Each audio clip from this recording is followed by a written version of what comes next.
إن الحمد لله نحمده ونستعينه ونستغفره ونعوذ بالله من شرور أنفسنا ومن سيئات أعمالنا من يهده الله فلا مضل له ومن يضلل فلا هادي له وأشهد أن لا إله إلا الله وحده لا شريك له وأشهد أن محمدا عبده ورسوله يا أيها الذين آمنوا اتقوا الله حق تقاته ولا تموتن إلا وأنتم مسلمون يا أيها الناس اتقوا ربكم الذي خلقكم من نفس واحدة وخلق منها زوجها وبث منهما رجالا كثيرا ونساء واتقوا الله الذي تساءلون به والأرحام إن الله كان عليكم رقيبا يا أيها الذين آمنوا اتقوا الله وقولوا قولا سديدا يصلح لكم أعمالكم ويغفر لكم ذنوبكم ومن يطع الله ورسوله فقد فاز فوزا عظيما أما بعد فإن أصدق الحديث كتاب الله عز وجل وخير الهدي هدي محمد صلى الله عليه وآله وسلم وشر الأمور محدثاتها وكل محدثة بدعة وكل بدعة ضلالة وكل ضلالة في النار أما بعد أيها الإخوة المؤمنون. Mes honorables frères, assalamu alaikum wa rahmatullah wa barakatuh. Donc il y a eu quelques retards pour des raisons purement techniques. Nous avions vu la semaine dernière les préparatifs en cours concernant donc la bataille de Uhud, et on a vu comment le prophète Mohammed sallallahu alayhi wa sallam essayait de faire en sorte que tout puisse peser dans la balance, et il met en œuvre tous les moyens possibles pour pouvoir mettre en avant son plan et sa stratégie pour garantir par la grâce d'Allah Azza wa Jalla la victoire. Et nous avons vu qu'il a distribué trois drapeaux plus un drapeau. Le premier c'est le sien, c'est le drapeau noir, Ar-Rayatu Sawda, et trois autres drapeaux. L'un était donné ou était confié plutôt aux Muhajirin. À leur tête nous retrouvons Mus'ab ibn Umayr. L'autre a été donné aux Aws, la tribu de Aws médinoise. À leur tête il y avait Usayd ibn Hudayr, et aussi Al-Khazraj, l'autre tribu médinoise Al-Khazraj, qui avait à sa tête Al-Hubab ibn Mundir. Donc comme nous l'avons expliqué le cours passé, le prophète sallallahu alayhi wa sallam a fait en sorte qu'il a donné à chaque groupe musulman que forme son armée un drapeau. C'est symbolique, c'est très important. Il aurait pu donner qu'un seul drapeau pour tout le monde.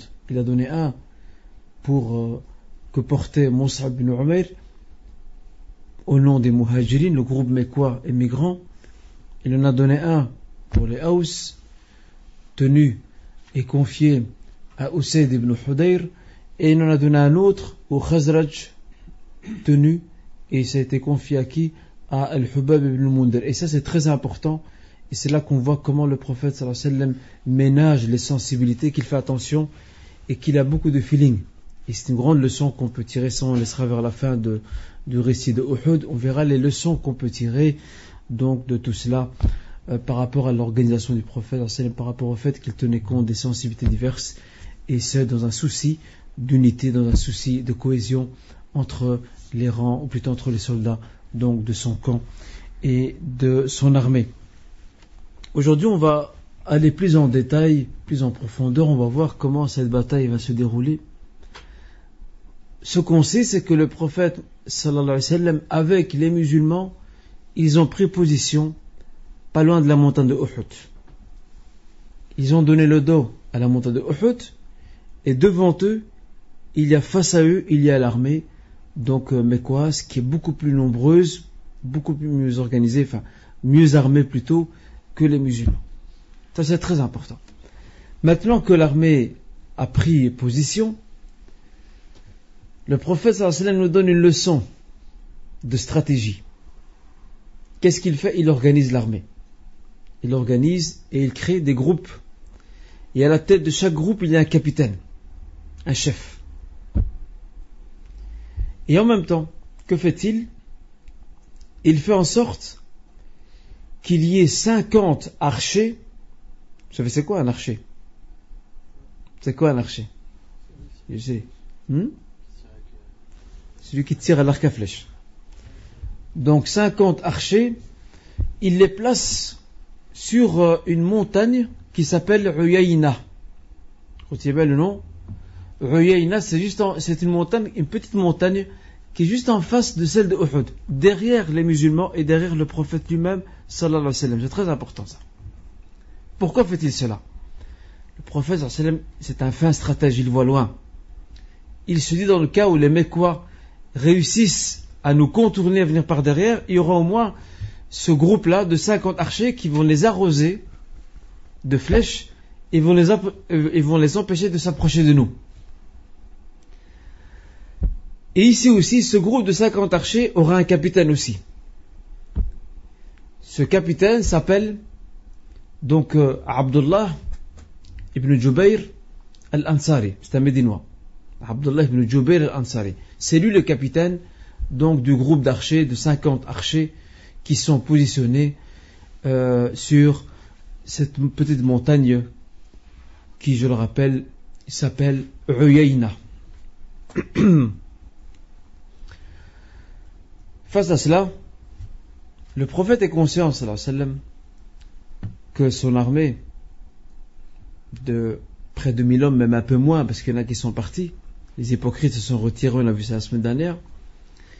Il est conscient que le nombre, quelquefois dans la balance, il peut jouer. Même s'il est certain, même si le prophète sallallahu alayhi wa sallam est certain qu'Allah azza wa jal est toujours du côté des justes, des pieux et des vertueux, il est toujours de leur côté. Malgré tout, par un souci d'équilibre des forces, le prophète sallallahu alayhi wa sallam, en tant que chef militaire, il va mettre à l'avant-garde de l'armée les meilleurs hommes. Comme son oncle Hamza. Il mettra les meilleurs devant. Ça permet de compenser le nombre inférieur des soldats musulmans par rapport aux soldats polythéistes qui sont, eux, 3 fois. Ils représentent 3 fois le nombre des musulmans. Ainsi, il équilibre. Il met devant des hommes forts, des hommes connus pour leur courage et bravoure, des hommes puissants. Il les met devant de l'armée. Ça impressionne l'ennemi, parce que l'ennemi il sait à qui il a affaire. Et quelque part, déjà psychologiquement, ça frappe déjà l'ennemi de voir qu'il y a les grosses pointures et les gros calibres sont déjà là. Alors, allons plus loin. Bien sûr, les polythéistes, pris par leur orgueil et leur fierté, vont lancer l'assaut. Parce que, qu'est-ce qu'ils se disent? Ils se disent, nous sommes nombreux. On ne peut que les battre. Et avant ça, je voudrais rappeler une chose. Le prophète, sallallahu alayhi wa sallam, il s'est rapporté par Al-Bukhari, il a laissé des consignes très strictes aux 50 archers positionnés sur la montagne de Uyayna. Il leur a dit, si vous nous voyez pris par les oiseaux, regardez l'expression imagée du prophète sallam, si vous nous voyez pris par les oiseaux, ne quittez pas vos places. Et si vous nous voyez battre l'ennemi, ne quittez pas vos places non plus. Que veut dire être pris par les oiseaux? Être pris d'assaut par les oiseaux, ça veut dire quoi? Les cadavres. Donc si vous nous voyez, vous voyez que nous perdons la bataille, et qu'il y a plein de cadavres sur terre, et que les oiseaux, à la recherche de chair fraîche, attaquent les cadavres, et s'en prennent aux cadavres, et prennent d'assaut les cadavres, eh bien vous restez à votre place, ne bougez pas de là. Et si en revanche nous gagnons, restez toujours à votre place, ne quittez pas votre emplacement. La consigne prophétique était on ne peut plus clair. Mais malheureusement, ces hommes-là ne vont pas écouter. Et on verra après pourquoi. La bataille est lancée et la violence de la confrontation fait en sorte que les Mécois font marche arrière. Pourquoi? Parce qu'ils perdent beaucoup d'hommes. C'est normal.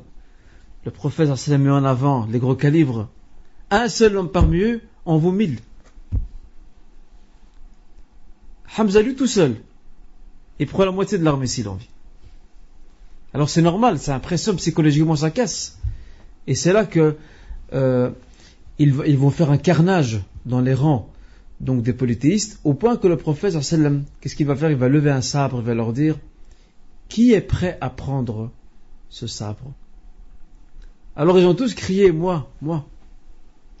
Il leur a dit: attention, qui est prêt à le prendre avec tous ses droits? C'est-à-dire, il faut l'assumer jusqu'au bout. Là, ils sont tous tués, sauf un seul. Un compagnon honorable qui s'appelle Abu Dujana. Il a dit: moi, je le prends. Et c'est là que le prophète lui a dit: il fait, tiens, c'est pour toi. Il l'a pris. Donc, il a pris ce sabre. Et lui seul, il a fait un véritable carnage dans les rangs. Dans les rangs des Mécois. Il a, donc des soldats Mécois, il a fait un massacre. Lui seul. Regardez, imaginez-vous la force de cet homme. Et ce n'est pas étonnant que ce sabre quitte la main prophétique bénie, soutenue par Allah Azza wa Jal, pour se retrouver entre les mains de ce compagnon. Imaginez-vous le transfert, non pas de compétences, mais le transfert de bénédiction, de baraka, le transfert d'énergie et le transfert aussi de bienveillance d'Allah Azza wa Jal. Alors ce compagnon Abu Dujana va, bien entendu, lui, Hamza et d'autres vont avoir un exploit impressionnant et vont, comme je le disais, vont semer la pagaille et la panique dans les rangs des Mécois, qui vont voir beaucoup d'allures tomber sur le front, et voilà qu'ils font marche arrière. Ils abandonnent le terrain. En abandonnant le terrain, les femmes leur courent après. Non pas les femmes musulmanes, puisqu'il y en avait, ça on va y revenir, mais les femmes mécoises. Les femmes mécoises qui sont venues, ils étaient plus de 14 ou 18 femmes mécoises, elles étaient là pour encourager les soldats, pour leur dire: vous ne devez pas lâcher le sabre, ni abandonner le terrain, vous êtes de l'âge, il faut retourner vous battre, les poussaient. Eh bien, malgré l'énergie dépensée par ces femmes pour essayer de ramener les soldats sur le front, les soldats mécois, je le rappelle, ça n'a pas marché. Cela n'a eu aucun effet. Pourquoi? Parce que les soldats mécois, pris par la panique et la peur, lorsqu'ils ont vu la force et la violence du combat, ils ont déserté. Et malheureusement, en désertant, les musulmans ont crié victoire trop vite. Trop vite d'ailleurs. Regardez comment le prophète sallallahu alayhi wa sallam lui voit très très loin. Il ne faut jamais, comme disait l'expression, ne vends jamais la peau de l'ours avant de l'avoir tué. Tu ne peux pas prétendre être gagnant alors que tu n'as pas encore tout entre tes mains. Pareil ici. Il ne faut jamais s'aventurer, se précipiter tant que la victoire complète et totale n'est pas acquise. Et c'est là l'erreur dans laquelle va tomber ce groupe d'archers positionnés sur la petite montagne de Uyayna. En effet, l'un d'entre eux, lorsqu'il verra la débâcle, la déroute des troupes mécois, des soldats qui lâchent leurs armes et qui partent et qui fuient, donc ça y est, c'est la victoire, l'un d'entre eux va dire: regardez ce que Allah a fait. Regardez ce qu'Allah a fait aux vôtres. Donc l'un des musulmans dira à son frère, lui dit: regarde, les nôtres ont pris le dessus, allons-y, ramasser le butin. Parce que les Mécois ont laissé tomber plein d'armes, plein de butin par terre, sur le champ de bataille. Et c'est là qu'Abdullah ibn Jubayl Ansari leur dit: avez-vous oublié ce que le prophète vous a ordonné, sallallahu alayhi wa sallam, autrement dit, de rester à vos emplacements, de ne pas les quitter? Malheureusement, ces hommes-là étaient précipités. Et wallahi, s'ils avaient écouté, mais bon, c'est le destin, c'est comme ça. S'ils avaient écouté la recommandation prophétique, ils seraient restés sur la montagne de Uyayna, la victoire des musulmans aurait été totale. Et ça aurait été, subhanallah, encore une autre défaite, encore plus cuisante que la première, que celle de Badr, une défaite terrible pour les Mécois. Mais bon, vous savez, le destin ne va pas toujours dans le sens de ce que nous voulons. Et retenez bien cette expression arabe qui est magnifique, qui dit: قد تجري الرياح بما لا تشتهي السفن. Les bateaux, ou plutôt les vents, peuvent souffler dans une direction qui ne plaît pas au bateau. Autrement dit, on veut une chose, mais Allah Azza wa Jal prévoit autre chose. Et derrière tout mal, il y a un bien. D'ailleurs, dans la bataille de Uhud, malgré le revers terrible, et ça on va le voir maintenant, malgré le revers terrible que les musulmans ont subi, ils en ont tiré de nombreuses leçons. Et la première des leçons qu'ils ont tirées, c'est de ne plus jamais désobéir aux ordres et aux consignes du prophète sallallahu alayhi wa sallam. Ça, c'est la plus grande leçon qu'ils ont retenue. C'est la plus grande. Alors, ces hommes sont descendus, et au même moment, il y avait le général mécois, le brillant général mécois, Khalid ibn al-Walid, qui avec son œil de lynx, son œil perspicace, a vu de loin il y a un vide. Il a vu que l'arrière-garde des musulmans, autrement dit, la montagne qui est juste derrière les musulmans, elle est vide, c'est maintenant qu'il faut y aller. Et c'est là qu'il a fait un détour derrière les musulmans, et puis les attaquer par derrière. Regardez.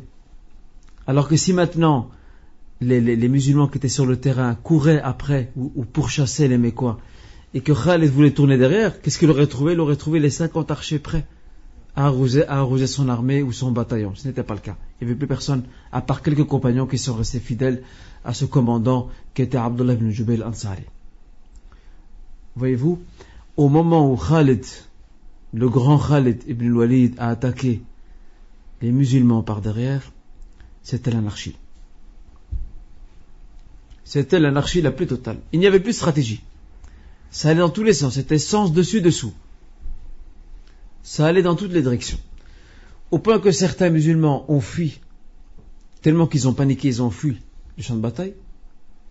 D'autres ont préféré se retirer, se mettre de côté, sans user de leurs armes. Et la meilleure des catégories, c'est la troisième. Donc rappelez-vous, il y en a trois. C'est la troisième, c'est celle qui a décidé d'aller jusqu'au bout, de se battre jusqu'à la mort. Surtout, lorsqu'ils ont perdu le contact avec le prophète sallallahu alayhi wa sallam. Parce qu'au début de la bataille, le contact direct, il les oriente, il lance ses messages via certains de ses lieutenants, mais là que tout est mélangé, au point que les musulmans ne savent plus qui est leur ennemi, qui est leur ami. Ils ont perdu le contact, ils ne savent même plus où est le prophète, il est où? Ils ont beau le chercher, ils ne le trouvent pas. Et c'est là qu'une rumeur circule, regardez le dégât des rumeurs. C'est là qu'une rumeur circule selon laquelle le prophète Mohammed sallallahu alayhi wa sallam est mort. Terrible ça comme vous imaginez-vous dans le cœur de la bataille, dans ce revers, dans ce changement de situation, et vous entendez que le grand chef, qui est le prophète lui-même, sallallahu alayhi wa sallam, une rumeur arrive à vos oreilles comme quoi il est mort. Qu'est-ce que vous faites? C'est tout, vous perdez le nord. Eh bien, que s'est-il passé? Certains ont continué à se battre, et l'un des plus admirables parmi eux, un qui s'appelle Anas ibn Nadr. Anas ibn Nadr, qui n'a pas pu participer. Il n'a pas pu participer à la bataille de Badr. Et il rêvait de pouvoir participer à celle de Uhud. Alors lorsqu'il a vu cet état, il a dit, je n'ai pas pu assister, dit-il, je n'ai pas pu assister à la bataille de Badr, mais je demande à Allah Azza wa Jal qu'il me permette de participer à Uhud afin que je leur montre de quoi suis-je capable. Et lorsqu'il a entendu la mort du prophète, il dit, ben ça y est. Il dit, allons à la rencontre du paradis, et je sens dès maintenant, dit-il, l'odeur du paradis. Je le sens dès maintenant. Et il s'est lancé, et il est mort martyr. Il a pris plus de 80 coups. Entre coups de flèche, de lance, il est tombé à terre, et encore, subhanallah, regardez, j'y reviens après, et d'autres sont tombés aussi, entre autres l'oncle du prophète sallallahu alayhi wa sallam, Hamza, qui a été tout simplement assassiné en plein champ de bataille par quelqu'un qui a eu un comportement lâche, car ce n'est pas un gros calibre. Pourquoi il ne vient pas affronter face à face Hamza? Parce qu'il n'est pas capable, tout simplement. C'est un homme, un esclave noir qui s'appelle Wahshi. C'est un Éthiopien, d'origine éthiopienne, Wahshi. Et c'était l'esclave d'un homme qui s'appelle Jubayr ibn Mut'im, qui va se convertir à l'islam plus tard. Et sur instigation de Hind, c'est elle qui l'a encouragé. Elle lui a dit, tu dois viser Hamza. C'est une vengeance. parce que Hamza a tué la plupart des grands chefs et a tué entre autres le père de Hind, donc elle était décidée à se venger. Et qu'a fait Hamza? Et là j'interviens pour corriger une information erronée qu'on retrouve dans le film Le Messager, que vous connaissez, donc de Mustafa Aqad. Il est mis dedans qu'elle a mordu le foie du prophète. Non, c'est pas le foie, c'est le cœur. Pas du prophète de Hamza, c'est le cœur de Hamza. Elle a ordonné à Wahshi d'ouvrir la poitrine de Hamza et de sortir le cœur. Elle a mordu. Lorsqu'elle a trouvé le goût amer, elle l'a jeté puis elle est partie. Et on connaît très bien le sort de Wahshi. Que lui est-il arrivé? Qui sait me dire ce qui lui est arrivé? Il s'est converti à l'islam, tout à fait. J'accepte ta conversion, mais je veux pas toi. Tout à fait. Il est venu faire ses excuses au prophète sallallahu alayhi wa sallam. Bien après, il s'était converti à l'islam. Et le prophète, bien sûr, a accepté ses excuses, mais lui a fait comprendre qu'il ne voulait plus le voir. Et c'est là qu'il a quitté la Mecque et s'est installé à Taïf. Et wallahu alam, il serait décédé là-bas. En tous les cas, c'était un véritable malheur qui s'abat sur les musulmans, parce qu'ils sont en train de subir un revers. Ils perdent beaucoup d'éleurs. L'un d'entre eux qui est mort aussi, c'est Mus'ab ibn Umayr. Mus'ab ibn Umayr qui portait le drapeau au nom des Muhajirin est tombé. Ce drapeau a été repris par Ali ibn Abi Talib. Et d'ailleurs, Mus'ab, lorsqu'il est tombé, certains compagnons qui l'ont vu, qu'est-ce qu'ils ont dit? Ils ont dit: nous avons tous émigré pour plaire à Allah Azza wa Jal. Certains d'entre nous sont partis sans goûter leurs fruits. Le fruit, c'est quoi? C'est qu'ils n'ont pas encore vu le fruit de la victoire, de la réussite. Et parmi ceux-ci, Mus'ab ibn Umayr, il a quitté ce bas monde et il n'avait, ce riche jeune compagnon qui a tout sacrifié après sa conversion pour Allah Azza wa Jal, il n'avait en sa possession qu'un vêtement, une tunique, uniquement. Tout ce qui lui restait. Et lorsqu'ils sont venus le couvrir, eh bien, il couvrait ses pieds, c'était sa tête qui apparaissait. Et lorsqu'on lui couvrait la tête, c'était les pieds qui apparaissaient. Et c'est là que le prophète sallallahu alayhi wa sallam, qui était d'ailleurs très affecté par le martyre de Mus'ab ibn Umayr, il a ordonné de couvrir la tête et quant aux pieds de le couvrir d'une plante qui s'appelle al-idkhar. Al-idkhar, c'est une plante qui existe en Arabie, même ailleurs, donc de couvrir ses pieds par cela, donc afin de le couvrir. Pour revenir à Anas ibn Nadr, il a pris 80 coups et il est tombé. Tout à la fin de la bataille, le prophète a demandé de chercher après lui.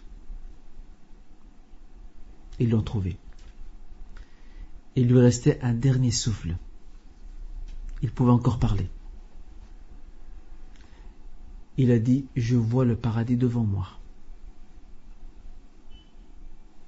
Et je dis aux miens, ceux qui sont des miens, Al-Ansar, qui n'ont aucune excuse si les polythéistes arrivent à approcher le prophète sallallahu alayhi wa sallam. Ils n'ont aucune excuse devant Allah Azza wa Jalla. C'est comme s'il leur disait: si vous n'avez pas défendu comme il faut le prophète sallallahu alayhi wa sallam, vous n'aurez aucune excuse devant Allah subhanahu wa ta'ala. Regardez quel courage. Il est agonisant et il dit cette parole-là. Ça, c'est la preuve que ces gens-là, c'était pas n'importe qui. Ils sont sortis d'une bonne école. Et c'est suite à cet événement-là, au martyr de ce grand homme qui est Anas ibn Nadr, qui est descendu un verset dans la sourate Les Coalisés, sourate Al-Ahzab, verset 23.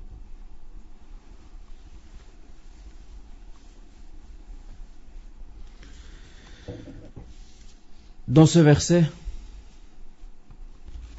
Allah Azza wa Jalla parle des croyants, que certains croyants sont restés fidèles à l'engagement qu'ils ont pris envers Allah Azza wa Jalla. من المؤمنين رجال صدقوا ما عاهدوا الله عليه منهم من قضى نحبه ومنهم من ينتظر وما بدلوا تبديلا. C'est un très beau verset.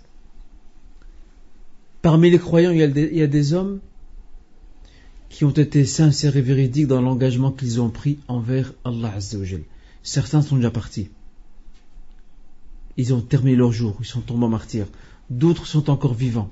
Et ils attendent leur tour et ils n'ont pas changé leurs engagements. Ils sont toujours fidèles. Regardez, ce verset est un témoignage quant à la fidélité de ces musulmans par rapport à Allah subhanahu wa ta'ala. Et ce verset, bien sûr, est descendu suite au martyr de cet homme Anas ibn Nadr qui est tombé, comme je le disais, d'une façon courageuse au front. Quant au prophète lui-même, lorsque le chaos s'est installé dans l'armée musulmane, le prophète s'est mis à se battre lui aussi. Il s'est mis à se battre avec son sabre, avec beaucoup de courage, mais il a été blessé.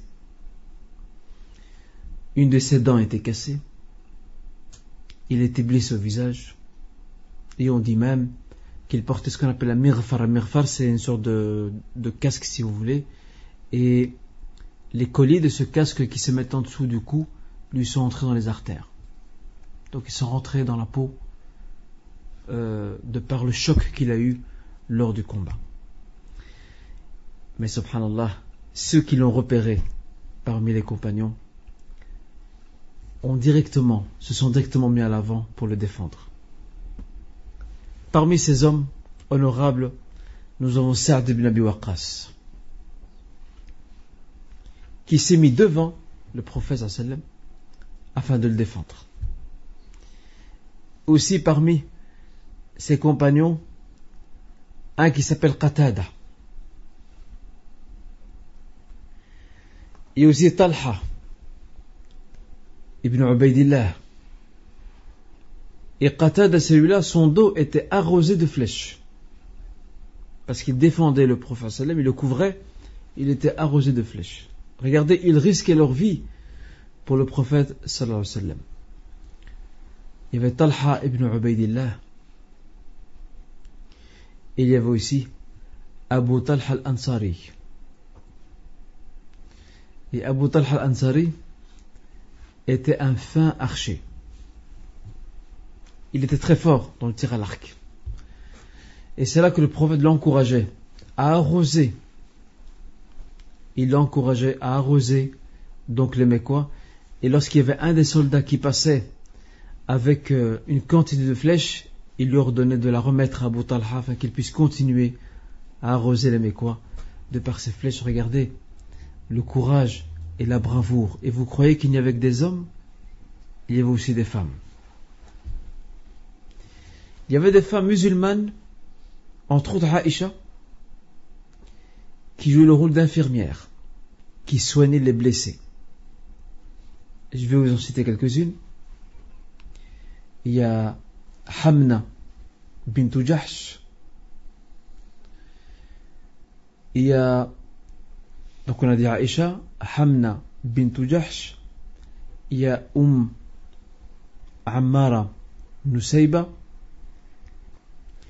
Il y a également Salit, pour ne citer que cela, ou que celle-là. Et la plus étonnante, c'était Nusayba. Lorsqu'elle a vu ce qui s'est passé, elle a pris son sabre. Vous imaginez une femme? Une femme. Masha'Allah, tabarakallah. Ces hommes et ces femmes sont sortis, je le dis, je le répète, ces hommes et ces femmes sont sortis d'une bonne école. Même les femmes. Et ces femmes-là, croyez-moi, ce n'étaient pas celles d'aujourd'hui. Magasin, solde, marché, non. Ces femmes-là avaient une autre stature, c'était un autre calibre. C'était des femmes qui éduquaient les générations, qui préparaient les hommes et les femmes de demain. C'était ça, ces femmes-là. Elles étaient courageuses, comme les hommes. Et elles ont pris, donc Nusayba a pris un sabre et est parti combattre donc les polythéistes, les soldats qui voulaient approcher le prophète sallallahu alayhi wa sallam. Et elle aussi, elle a reçu beaucoup de coups et beaucoup de blessures. Radiyallahu anha. Et je voudrais demander un devoir à l'un d'entre vous. Qui c'est pour le cours prochain, qui se propose pour le cours prochain de me ramener ou de nous ramener une petite biographie de Nusayba? Qui se propose? Nusayba. Où sont les volontaires?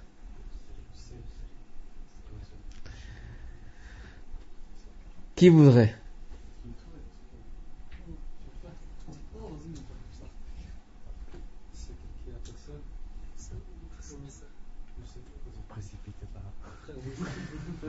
Qui le fera? Qui? Le frère Moussa.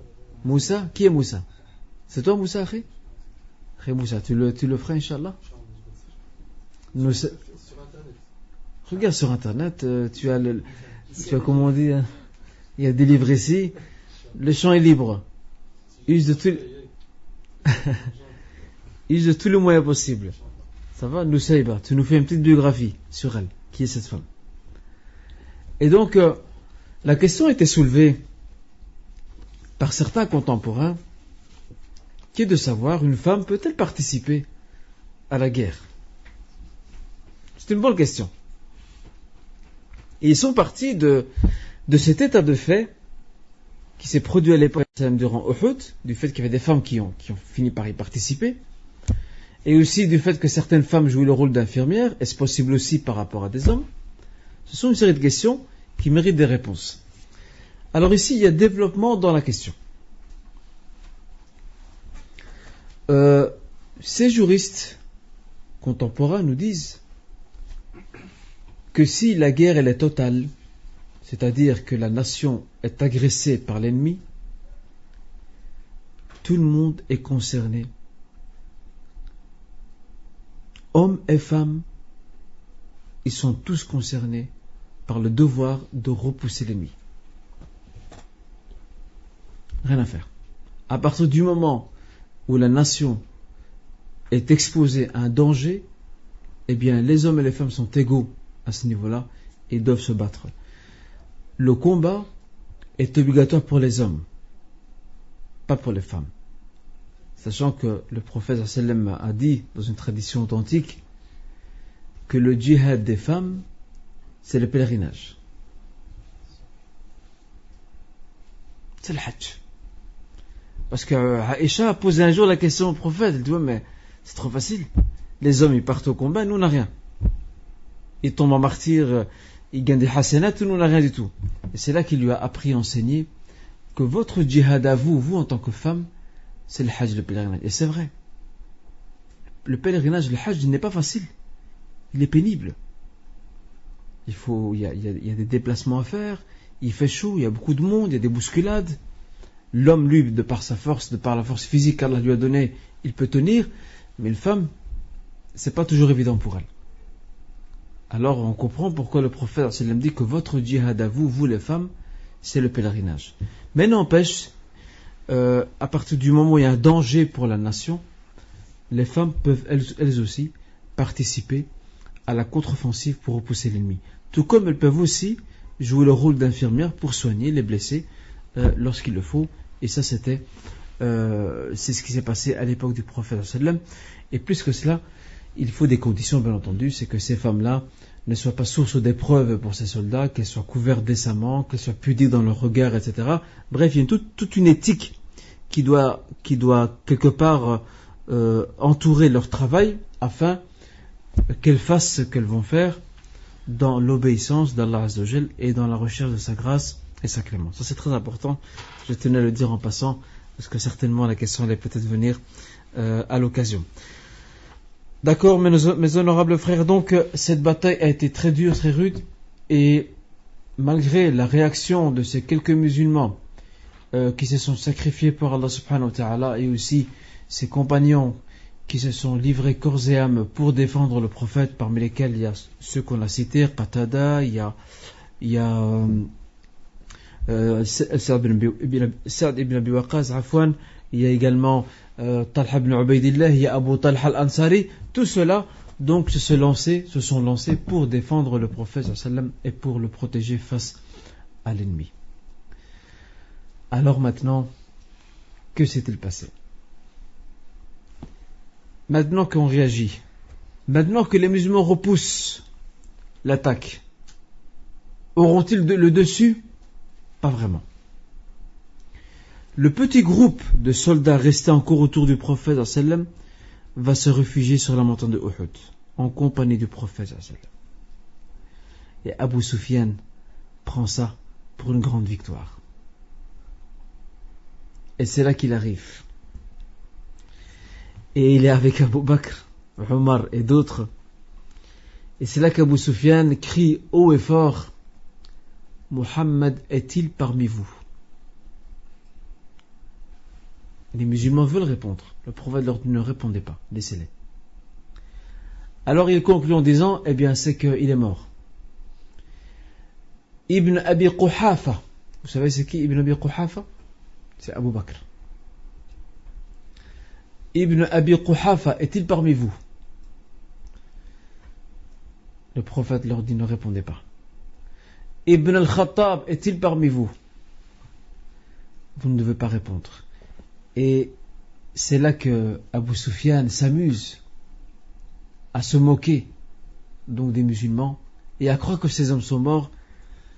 Et c'est là que Omar ibn al-Khattab, qui n'a pas pu se retenir, il l'a éclaté.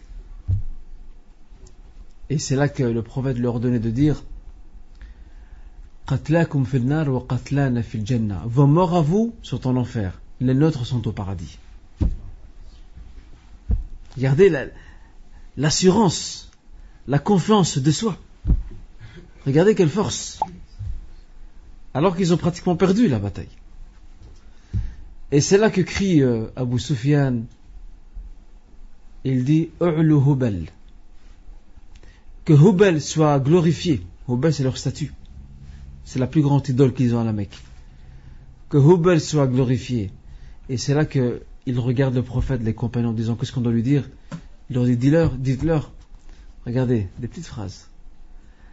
Allahu maulana wa la maula lakum. Allah est notre allié et vous, vous n'en avez aucun. C'est très simple. Très très simple. Après cela, lorsqu'Abu Sufyan partira avec son groupe de soldats, il s'en ira, le prophète redescend avec ses compagnons et il commence à compter les morts. Il y a 70 martyrs. 70 martyrs. Il y a 70 martyrs. Et il décide de les enterrer, et il est enterré par deux dans les tombes. Il est placé par deux. Et que faisait-il? Lequel devait prendre le premier la place? Il demandait qui des deux connaît le plus du Coran. On lui disait: un tel, va commencer par lui. Regardez, même les morts, ils sont différenciés selon leur connaissance du Coran. Le prophète ici veut reconnaître le mérite. Et ce n'est pas pour rien qu'il fait cela, sallallahu alayhi wa sallam. Il a certainement présent à l'esprit cette parole: Ahlul Qur'an, Ahlullah wa khassatuh. Les adeptes du Coran, ceux qui vivent avec le Coran, ce sont les proches d'Allah Azza wa Jal et ses privilégiés. Et c'est pour ça d'ailleurs qu'il a fait en sorte que ceux qui maîtrisaient le Coran ou qui connaissaient plus que l'autre soient mis en avant, soient les premiers enterrés, et ensuite on faisait suivre le deuxième corps. Et après donc la fin de la bataille, après l'enterrement donc des morts, les Mécois, eux, croient fêter la victoire. Mais ce qu'ils ont oublié, qui est capital, c'est que ce qui s'est passé, ce qui s'est produit là-bas, c'était une épreuve d'Allah Azza wa Jal. Imtihan wa ibtila. C'était une épreuve d'Allah subhanahu wa ta'ala. Et je voudrais préciser, par rapport aux martyrs aussi, il y avait un compagnon qui s'appelait Handala ibn Amir. Ce compagnon venait à peine de se marier. À peine qu'il a entendu qu'il faut partir au front, il a laissé son épouse, il est parti. On l'a surnommé Ghassil al-Malaika. Parce que lorsqu'il est parti, il était dans un état de janaba, d'impureté majeure. Et il est mort dans un état d'impureté majeure. Et ce sont les anges qui l'ont lavé. C'est pour ça qu'on l'a surnommé Ghassil al-Malaika, celui qui a été lavé par les anges. Un autre compagnon dont on ne connaît pas le nom, il a dit au prophète sallam qu'il voyait le paradis devant lui, face à ses yeux. Et cet homme mangeait des dattes. Et au moment où le prophète lui a répondu par l'affirmative, il a jeté les autres dattes qu'il avait entre ses mains et il est parti. Et il est tombé en martyr. Où allez-vous trouver des gens comme ça? Dites-moi, où sont ces hommes du courage, de la bravoure, ces hommes qui ont de hautes motivations, ces hommes qui ont tout laissé derrière eux pour plaire à Allah Azza wa Jal? Ces hommes qui ont mis en avant l'amour d'Allah Azza wa Jal et l'amour de son messager sallallahu alayhi wa sallam. Eh bien malheureusement, les paramètres de nos jours ont changé. On préfère nos petites affaires, on veut préserver nos petits intérêts, il faut que rien ne perturbe tout cela. C'est un peu ça. Et on voit dans ces faits, dans ces exemples de sacrifice, de dévouement, on voit que ces hommes-là avaient le monde, ou ce bas monde, était entre leurs mains, pas dans leur cœur. La preuve, c'est que dans les rangs des musulmans, il y avait des compagnons riches qui combattaient. Abdurrahman ibn Auf, Abu Bakr, Omar, Uthman, et bien d'autres, qui étaient des gens très aisés, très riches, qui avaient des terres, qui avaient du commerce. Et pourtant ils sont partis se battre. Ils auraient pu dire non. Pourquoi aller se battre? On va laisser les autres partir et nous ce qu'on va faire, on va financer. Mais non. Ils sont aussi partis. Pourquoi? Parce qu'ils avaient un mizan, ils avaient une balance. Et ils ont compris que tout ce qu'il y avait dans ce bas monde ne représentait absolument rien par rapport à ce qui les attend dans l'au-delà. C'est ce que nous avons perdu aujourd'hui. Dans tout ce qu'on fait, c'est triste. On est tous concernés, sauf à qui Allah accorde la clémence. On accorde plus d'importance à ce qui est lié au terre à terre, à nos affaires de ce bas monde, qu'est-ce qu'il y a dans l'au-delà. Et c'est pour ça qu'il n'y a plus de force. C'est pour ça qu'on n'a plus de forte personnalité. C'est pour cette raison qu'il n'y a plus de courage, qu'il n'y a plus de bravoure. Et je voudrais vous citer un fait qui date de la période andalouse, pour ceux et celles qui aiment l'histoire. Vous savez, les catholiques du Nord, le nord de l'Espagne, était la seule zone qui n'a pas été prise par les musulmans. Tout le reste, les 3/4 de l'Espagne, appartenaient aux musulmans. Et les catholiques du Nord n'avaient qu'un rêve, c'est de reconquérir tout le territoire et de mettre dehors les musulmans, à l'époque de l'Andalousie. Alors, nos livres d'histoire nous rappellent que les catholiques envoyaient des indicateurs, des espions, pour un peu mesurer la température là-bas. Et un jour, ils ont envoyé un espion qui a observé un jeune homme en train de pleurer, triste et chagriné. Il lui a dit: qu'as-tu? Il lui a fait: je pleure parce qu'on ne m'a pas laissé partir combattre dans le sentier d'Allah. Alors cet espion a fait son rapport au roi catholique en leur disant: c'est pas encore le moment de les combattre. L'amour du sacrifice et du martyr est encore dans leur cœur. C'est pas bon signe. Alors ils vont attendre une bonne période. Et les historiens nous disent que ce fait s'est répété. Regardez comment Allah Azza wa Jal trace son destin, ou trace le destin tout court. Ils vont trouver un vieil homme en train de pleurer, malheureux et triste. Et ces espions guettent, attention, ils surveillent, ils cherchent, ils mesurent, ils font un sondage, ils mesurent un peu la température. Ils vont demander à cet homme, ce vieil homme, pourquoi pleures-tu? Je pleure, je suis chagriné parce que ma bien-aimée m'a laissé tomber. Les catholiques ont dit c'est maintenant qu'il faut y aller. C'est bon, maintenant ils aiment la dunya. Et c'est vrai.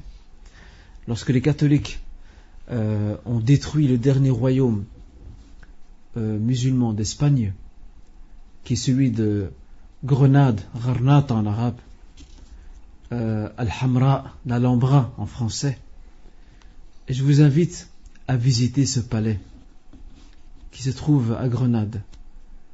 Si vous allez un jour en Espagne, en Andalousie, allez visiter ce palais et vous allez voir ce que nos ancêtres ont perdu. Alors le roi Abu Abdillah, qui tenait ce royaume en main et qui vivait une vie d'opulence et de luxe, alcool, musique, danse de femmes, et je vous passe les détails. Bref, le luxe total.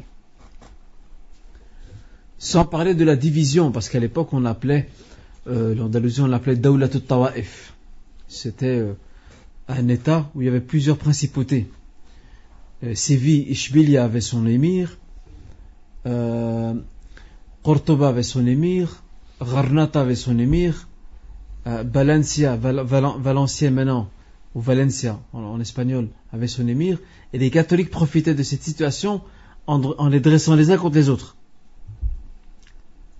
La stratégie très chère aux colonisateurs, c'était diviser pour régner. C'était pareil. Alors ils encourageaient un émir contre l'autre, contre son frère. Et un émir faisait appel aux catholiques pour combattre son propre frère d'une ville voisine. Et c'est comme ça. Jusqu'à ce qu'ils ont récupéré tout le territoire, ils sont arrivés en 1400. Retenez la date, c'est une date historique. En 1492, ils sont arrivés aux portes de Grenade. Toute l'Espagne a été prise par les catholiques, il restait que cette ville. Après un long siège, donc la ville a été assiégée, le roi a tout lâché. Ils lui ont fait un cadeau. Ils lui ont dit, tu peux partir toi et ta famille, mais tout reste ici. L'Église catholique a fait un massacre avec l'Inquisition, elle a fait un massacre des musulmans, elle a obligé les musulmans à se convertir au christianisme. Eux et les juifs, ils devaient obligatoirement se convertir au christianisme ou alors ils passaient par l'épée. La période d'Inquisition, c'est la période noire de l'histoire de l'Espagne. Alors notre roi Abu Abdillah prend son bateau avec son épouse et ses proches, ses conseillers, et ils partent traverser la rive pour aller du côté du Maghreb et probablement du Maroc. Et c'est là qu'Abu Abdillah, il se retourne et il regarde son palais, les mosquées, les minarets. C'est sa terre. Il est né là, il a grandi là, ses ancêtres sont tous là. Il s'est mis à pleurer. Et vous connaissez la réponse de son épouse? Qui connaît la réponse? Je ne connais pas exactement, mais je crois qu'il a dit. Alors, comme une femme, c'est que tu n'as pas su défendre quand même. Ah, c'est grave.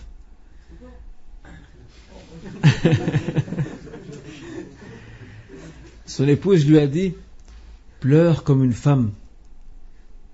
C'est une parole forte, ça. Pleure comme une femme ce que tu n'as pas su défendre comme un homme. Et voilà. Vous voyez, à partir du moment où l'amour de l'au-delà, le sacrifice pour Allah subhanahu wa ta'ala, le fait d'avoir le regard tourné vers l'au-delà n'est plus présent, eh bien c'est le matériel qui l'emporte. Et d'ailleurs, le prophète l'a dit, sallallahu alayhi wa sallam, il dit, Wallahi ma akhsha alaykum al-faqr, je n'ai pas peur pour vous de la pauvreté. Walakin akhsha alaykum an tubsata ilaykum ad-dunya. J'ai peur pour vous que ce bas monde s'ouvre sur vous, avec toutes ses richesses. Fatanafasuha kama tanafasuha وَتُهْلِكُكُمْ كَمَا أَهْلَكَتْهُمْ. J'ai peur que ce bas monde s'ouvre sur vous de par ses richesses et que vous vous mettez à vous concurrencer pour avoir de ces richesses comme ceux d'avant vous se sont concurrencés pour l'obtenir, et qu'elle va vous détruire comme elle a détruit ceux d'avant vous. C'est un peu ça. Il n'y a plus maintenant de haute motivation. Il n'y a plus de gens qui essaient de travailler leur foi, non pas dans leur petit coin, mais ils travaillent leur foi avec une vision beaucoup plus large, qui essaie de travailler pour la Ummah et surtout de travailler pour Allah Azza wa Jal, pour l'au-delà. Où sont ces hommes et ces femmes qui pensent de cette manière? Aujourd'hui, quand on voit le but de beaucoup de nos jeunes, c'est quoi? Et c'est la grande leçon qu'on peut tirer de Uhud. C'est cet esprit de bravoure, de courage, de sacrifice, de dévouement pour l'islam et pour le prophète sallallahu alayhi wa sallam. Et j'ai dit la fois passée, lors du cours passé, si vous vous souvenez, ces jeunes garçons adolescents qui ne dépassaient pas 14 ans, qui voulaient partir au front se battre à Uhud, et le prophète ne les a pas laissés. Et il n'en a laissé que 2. Il n'y en a que 2 à qui il a permis de partir se battre donc contre les polythéistes à Uhud. Qui se rappelle qui sont ces 2 hommes? Rafi' Khadij, oui. Deuxième? Jundub, c'est bien, c'est parfait, tous les 2 avez répondu. Samura ibn Jundub et Rafi' ibn Khadij, regardez. Aujourd'hui, le plus grand but de certains de nos jeunes, je ne vais pas généraliser, mais je dirais plutôt de beaucoup de nos jeunes, c'est quoi? C'est de décrocher son diplôme, s'il étudie, parce que certains ont lâché les études depuis très longtemps, ils sont allergiques à tout ce qui est études, ils ont divorcé avec les études depuis longtemps. C'est de décrocher un diplôme, c'est de chercher un emploi, c'est de se marier, c'est de faire son petit foyer, son appartement, sa maison, sa voiture. Voilà. Ça, c'est le but de leur vie, ça s'arrête là. Ça, c'est pour eux le sommet, le summum de l'ascension sociale. Il est arrivé au bout de ses peines. Eh bien, sachez, mes honorables frères, que le croyant al-mu'min n'agit pas de cette manière. Bien sûr, il faut des compétences, il faut une force, il faut des potentiels. Il faut plus que cela. Il faut que chacun d'entre nous se pose la question: que puis-je apporter pour la Ummah? Qu'est-ce que je peux faire pour la Ummah? Il ne te dit jamais: moi je suis quelqu'un, je n'ai pas grand-chose. Non, cher frère, tu es capable. Chaque personne, c'est comme un bâtiment. Un bâtiment, lorsqu'il se construit, on n'a pas besoin que d'ouvriers et de maçons. On a besoin d'électriciens, on a besoin de l'ingénieur, on a besoin du plombier, on a besoin de pas mal de compétences pour pouvoir édifier ce bâtiment. Pareil, l'édifice de la Ummah qui repose sur nos épaules à nous exige que chacun d'entre nous pense à la manière la plus utile où il peut rendre, à travers laquelle il peut rendre service à sa Ummah. C'est ça qu'on a besoin. C'est de ça qu'on a besoin aujourd'hui. Et ces gens-là, lorsqu'ils sont partis à Uhud, retenez cette leçon. Retenez cette leçon. Ces hommes qui sont partis à Uhud n'étaient pas sûrs de revenir. La chose la plus chère qui leur tenait à cœur, c'était de plaire à Allah Azza wa Jal. De mettre en avant ce qui plaît à Allah Azza wa Jal au détriment de l'amour de leur propre personne. C'était comme ça.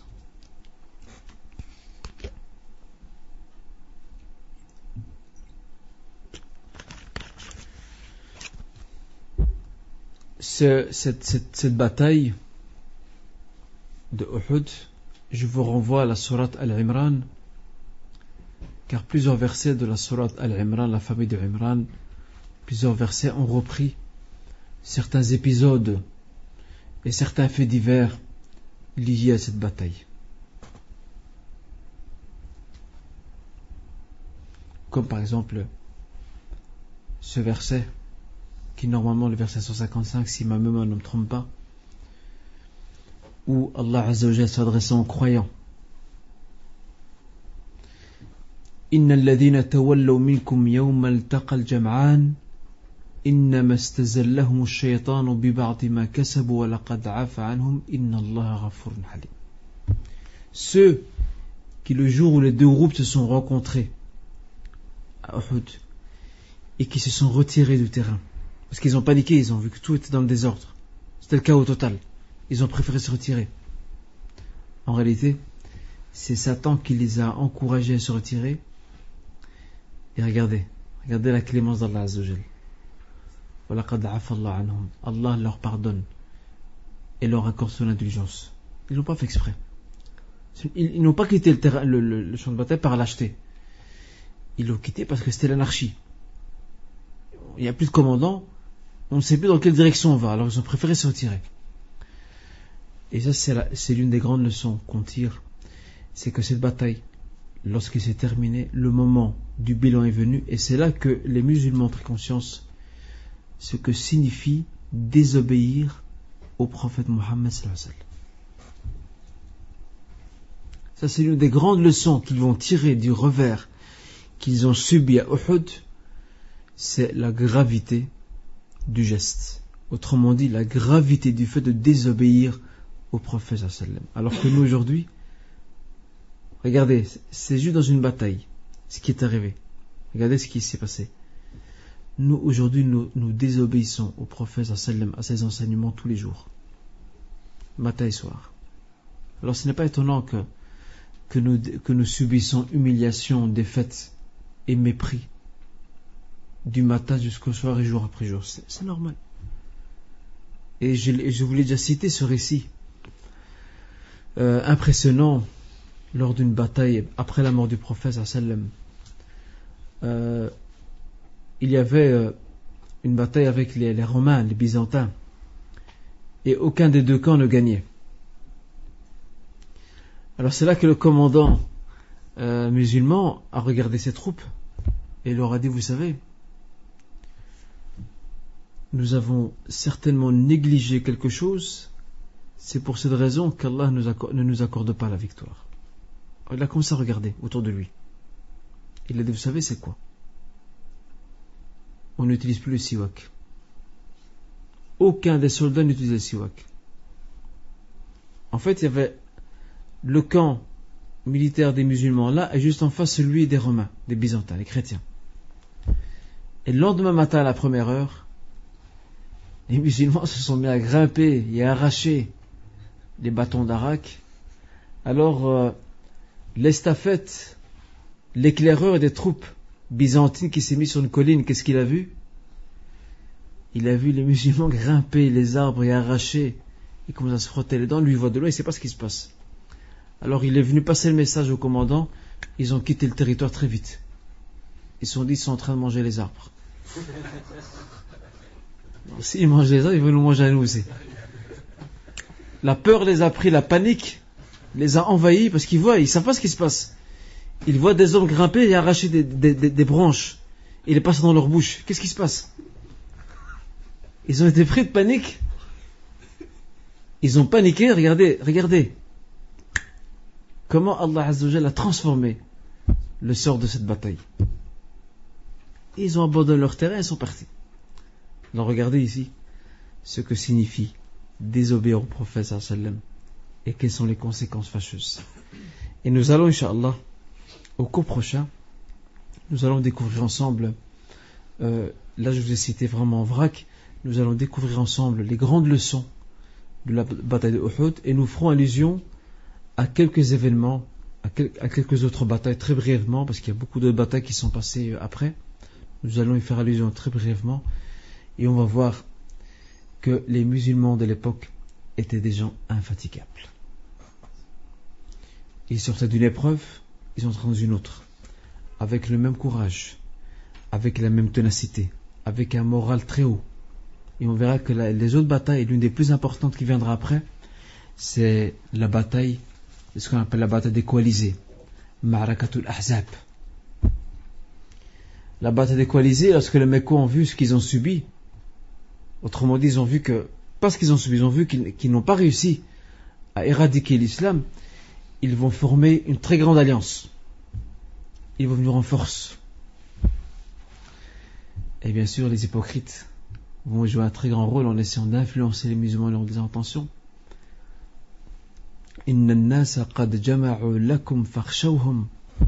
Attention, les gens, les Mécois, vous ont réuni une très grande armée. Vous devez commencer à les craindre, vous devez penser. Regardez la guerre psychologique à l'intérieur des rangs. Et qu'est-ce qu'ils ont dit? Ils ont dit ce que le prophète leur a enseigné. Et ça, je vous l'ai dit la fois passée. Hasbunallah wa ni'mal wakil. Leur foi, en fait, n'a fait qu'augmenter. Nous, c'est contre. Et nous, on aurait chuté. On se dit, oh là là, ils sont trop nombreux. Comment on va faire? Non. Ils ont vu l'horizon couvert de soldats. L'ennemi est venu en force. Et pourtant, leur foi n'a pas fléchi. Leur foi n'a pas baissé. Au contraire, elle est montée. Parce qu'ils avaient une confiance totale en Allah Azza wa Jal.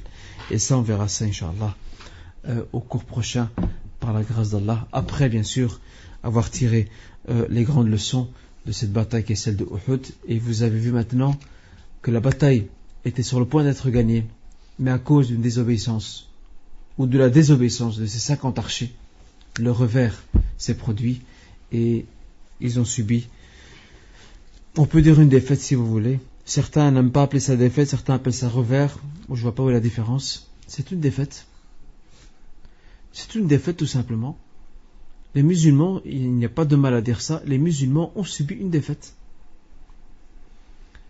Et on verra les grandes leçons qu'on peut tirer donc de cet événement au cours prochain, Inch'Allah Ta'ala. En tout cas, barakallahu fikum. Je ne sais pas si c'est une question ou deux questions. Par rapport à Khalid ibn Walid, quand il est par derrière, attaquer les musulmans, il y a eu 3 groupes ceux qui sont battus jusqu'à la mort. Donc, dans l'anarchie, le chaos, le caillou-baillou qui s'est installé lors de la bataille, il y avait donc, les musulmans sont divisés en 3 groupes. Le premier, c'est celui qui a décidé de se battre jusqu'à la fin. Le deuxième, il a pris la fuite. Et le troisième s'est retiré sur le côté. Et a déposé ses armes. Et quand ils ont déposé les armes, ils ne se sont pas attaqués? Parce qu'ils ont vu ça. Non, non. Ils ne se sont pas fait attaquer. Ils se sont mis de côté. Ils se sont assis. Il faut savoir, Akhi Moussa, tu poses une question très importante. Les Arabes avaient un code de l'honneur. Ils l'ont plus aujourd'hui. Enfin, eux et le reste du monde. Aujourd'hui, il n'y a plus de code de l'honneur. Ils avaient un code de l'honneur à l'époque. Dans un champ de bataille, chers frères. Écoute bien. Dans un champ de bataille, si le soldat ennemi quitte le terrain, pas le terrain de football, le champ de bataille, il le quitte et il baisse son arme, eh bien l'ennemi ne le combattra pas. Il ne le tuera pas. Parce que s'il le tue, pour lui, c'est un acte de lâcheté. Regardez comment il pensait. Les mouchriquines, les polythéistes, c'est comme ça qu'ils pensaient. Je ne combats que celui qui a une arme en main. S'il n'a pas d'arme, je ne le combats pas. Et celui qui fuit? Celui qui fuit, il a son sabre. Là, il court après. Là, il court après d'office. Parce qu'il est encore sur le champ de bataille. Il déserte. Et c'est encore pire parce que déjà avant l'islam, la désertion, et dans toutes les nations, la désertion c'est quelque chose de très grave. C'est passer du cours martial. Donc c'est normal ici que s'il court avec son sabre, ben, ils vont lui courir après. Mais s'il se met sur le côté, et qu'il dépose et qu'il s'assit, qu'il dépose son sabre, son arme, ils lui feront rien. Parce que le tuer pour eux, c'est un acte de lâcheté. Et on a un fait assez étonnant. Dans une bataille, on ne pourra pas vous dire laquelle, mais on peut la chercher, Inch'Allah. Ali ibn Abi Talib combattait un polythéiste. Ça, je vous le dis maintenant. Quelqu'un qui est trop mathématicien ou cartésien va dire ouais, c'est des romans ça. Et pourtant, ces gens avaient de l'honneur. En pleine bataille, en plein combat, en plein duel, le polythéiste va cracher à la figure de Ali. Et Ali ibn Abi Talib va l'abandonner. Il va tourner son dos et va partir. Vous avez déjà vu ça, vous? Qu'est-ce que vous faites, vous? Il n'a pas fui Ali, hein. Il a tourné le dos, il est parti. Nous, on l'aurait couru après, de dos, on l'aurait tué, direct. On se casse pas la tête. Et pourtant, le polythéiste a couru après Ali pour savoir qu'est-ce qui l'a poussé à quitter le duel. Ils avaient des principes, ces gens-là. Ils avaient un code de l'honneur. Et regardez quelle était la réponse de Ali. Ces hommes-là ont été éduqués par le prophète sallallahu alayhi wa sallam. Il leur a appris à être liés directement à Allah azza wa jal. Il disait, je te combattais pour Allah subhanahu wa ta'ala. Lorsque tu m'as craché dessus, j'ai eu peur de te tuer pour venger ma petite personne. Là, il n'y aura plus d'ikhlas. Il n'y aura plus de sincérité. Là, je t'aurais tué pour me venger pour moi-même. Alors, c'est pour ça que je t'ai laissé la vie. Et selon cette version, ce politique se serait converti à l'islam. Ce qui est tout à fait probable. Face à un geste de courage comme celui-là, un geste un acte d'honneur comme celui-là, il y a de quoi se convertir à l'islam au moment même. Donc, ces hommes-là ne mélangeaient pas leurs intérêts personnels avec la foi. La foi, c'est une chose. Elle prend le devant, elle prend le dessus, et leurs intérêts, c'est autre chose. Oui. Comment il s'appelle le chef de ceux qui ont attaqué par derrière? Khalid ibn Walid, qui va se convertir à l'islam, et on va se rendre au cours prochain, que la conversion à l'islam de Khalid ibn Walid, c'est la plus grande victoire de l'islam, et c'est la plus grande défaite des Mecca aussi.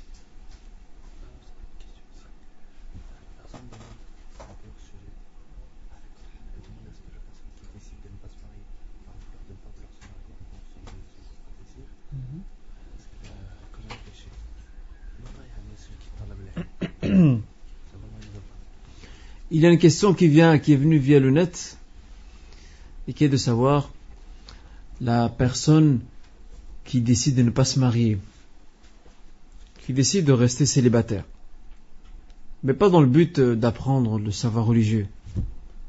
Tout simplement, elle n'a pas envie de se marier. Qu'en est-il? Est-ce qu'elle est dans le péché? Dire que la personne est dans le péché, c'est un peu difficile, mais elle a abandonné non seulement une sunna prophétique, un enseignement prophétique, et elle a abandonné aussi, elle est passée plutôt à côté d'une très grande récompense qui est censée l'attendre du fait, malheureusement, qu'elle ne se marie pas. Donc on encourage cette personne, donc sur le net, à se marier, Inch'Allah. En tout cas, faites des invocations pour la personne, qu'Allah puisse le ou la marier, je ne sais pas si c'est un frère ou une sœur, et qu'Allah lui accorde donc le meilleur avenir possible. Ça dépend, c'est pas les juristes par rapport à ça, ils ont classé le mariage dans différentes catégories. Pour certains, c'est une obligation à partir du moment où il a peur de tomber dans un acte illicite. Pour d'autres, c'est recommandé. Pour d'autres, c'est déconseillé. Pour d'autres, c'est moubah, permet tout simplement. Qu'il le fasse ou qu'il le fasse pas, il n'y a pas entre guillemets d'urgence immédiate. Mais il est clair que le meilleur est de prendre exemple sur le prophète sallallahu alayhi wa sallam. Quant à ces hommes en islam qui ne se sont jamais mariés, entre autres l'imam al-Nawawi, l'auteur de Riyad al-Salihin, le jardin des vertus, ne s'est jamais marié. Ibn Taymiyyah ne s'est jamais marié. Il y a plusieurs savants, il y a même un savant contemporain qui est décédé, rahimahullah, qui est syrien, qui s'appelle Abdel Fattah Abourouda, qui a écrit un très beau livre qu'il a appelé Al-Ulama Al-Uzzab Alladhina Atharu Al-Ilm Al-Zawaj. Les savants célibataires qui ont préféré le savoir au détriment du mariage. Mais ces gens-là, ces hommes-là, n'ont jamais offert leur personne comme exemple. Ils ne se sont jamais proposés un exemple, jamais. Ils ont fait ça une affaire privée. C'est entre eux et leur créateur. Notre modèle, c'est le prophète sallallahu alayhi wa sallam. Il faut prendre exemple sur lui. J'ai déjà entendu. Ouais. J'ai déjà entendu que quelqu'un qui se marie pas, il doit jeûner tous les jours qu'il n'est pas marié. Je sais pas si... Non, je vois ce que tu veux dire, Akhi Moussa. Il y a un hadith. Oui. Donc, ta question, c'est par rapport à ce que tu aurais entendu comme quoi celui qui ne se marie pas devrait jeûner tous les jours, c'est ça. Il ne devrait pas jeûner tous les jours, mais ça fait référence à une tradition prophétique rapportée par le Bukhari Muslim d'après le compagnon Abdullah bin Mas'ud, où notre prophète sallallahu alayhi wa sallam dit, regardez, c'est un encouragement, une incitation. Ya ma'shar al-shabab man istata'a minkum al-ba' falyatazawwaj. Oh vous les jeunes, ceux d'entre vous qui sont capables de se marier, qu'ils se marient. Fa innahu aghaddu lil-basar wa ahsanu lil-farj. Cela permet de préserver la décence du regard et la chasteté. Et la suite, وَمَنْ لَمْ يَسْتَطِعْ فَعَلَيْهِ بِالصَّوْمِ فَإِنَّهُ لَهُ وِجَاء. Et celui qui ne peut pas, qui n'est pas capable de se marier, il n'a pas les moyens, il n'a pas les capacités, eh bien qu'il observe le jeûne, car le jeûne casse les envies, les désirs. C'est ça. Il ne doit pas jeûner tous les jours. Ali. La parole de Omar qui sépare, Salam. c'était quoi? Naam. La parole de Omar qui sépare, c'était quoi La parole de Omar, c'était de dire à ces gens, nos morts à nous sont au paradis, les vôtres sont en enfer. C'est ça, frère. Excusez-moi, on m'a posé une question. En fait. Une personne est venue chez moi, elle m'a dit, est-ce que le prophète s'est marié avec une mécréante? C'est une bonne question, cher frère. Le prophète sallallahu alayhi wa sallam s'est marié avec une chrétienne, une copte. Elle s'appelle Marie al-Qibtiyya. Et certains disent que ce serait converti à l'islam après. Wallah, ça mérite de vérification. Mais elle était chrétienne au début. Tout à fait. Mais pas une mécréante. Qu'est-ce que tu entends par mécréante? Je ne crois pas en Dieu. Non, ça non. Impossible. C'est pas une femme qui avait été offerte par un roi. Ouais, elle avait été offerte par un roi, tout à fait. Et quoi, c'est permis de l'homme qui se marie avec la femme chrétienne? On peut épouser une chrétienne ou une juive, mais tant qu'elle est chrétienne et juive. Pas que c'est dit chrétienne et juive juste d'affiliation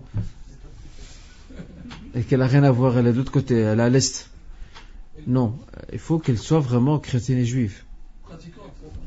En tout cas qu'elle adhère et qu'elle croit en ce qu'elle adhère. Maintenant, si elle a un défaut de pratique, ça c'est un autre problème à la limite.